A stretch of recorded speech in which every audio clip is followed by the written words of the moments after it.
Kung meron ka nitong dalawang ito, tara lutuin natin ng masabaw na ulam. Hindi natin kailangan ng marami nito, kahit konti lang pwede na. Sa karne ng baboy, pwede namang bumili ng kalahating kilo lang o kaya kayo nang bahala. Tapos lagyan lang ng konting patis o kaya asin at ibababad lang natin for 10 minutes. Ngayon naman, simulan na natin magisa ng luya, bawang at sibuyas.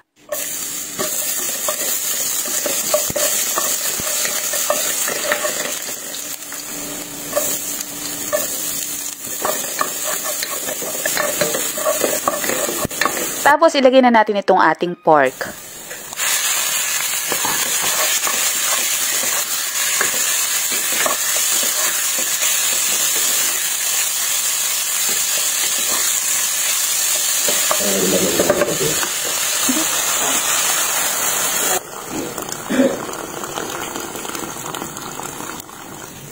At syempre, nilagyan natin ito ng sapat na tubig. Tapos, timplahan natin ito ng paminta. At naglagay din ako dito ng lemongrass o tanglad. Pakukuluan ito for 15 minutes dahil maliliit lang naman ang pork, madali lang itong lumambot. Tapos, tikman muna natin. At dahil nabawasan na ang ating sabaw, ay nagdagdag ako ng konting tubig at tinimplahan ng konti pang asin. Yan, pakukuluan lang natin to. At tatanggalin ko na itong lemongrass. Total, nandyan na rin naman na yung lasa nito. Tsaka na natin ilalagay dito yung sayote. Isinabay ko na rin dito yung stalk ng napa cabbage o pechay bagyo kung tawagin sa atin. Kilala din ito as Chinese cabbage o kaya wongbok sa Asia. O diba, ang daming tawag dito.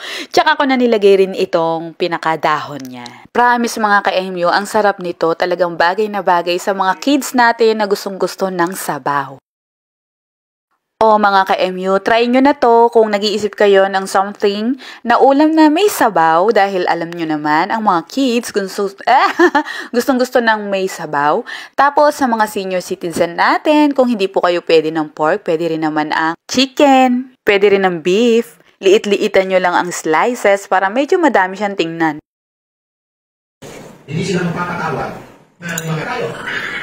Sabi naman na yung kapatid ko, alam mo, sabi na kasi.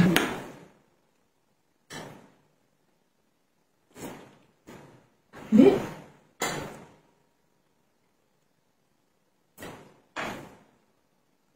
Ako?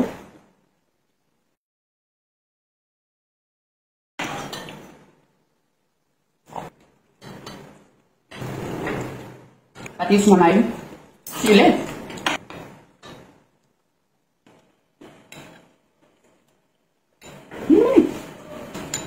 At para mapasaya naman natin ang isa sa ating mga masugi na taga-subaybay, shout out po kay Ma'am Pingping Pano. Maraming salamat po sa laging panonood.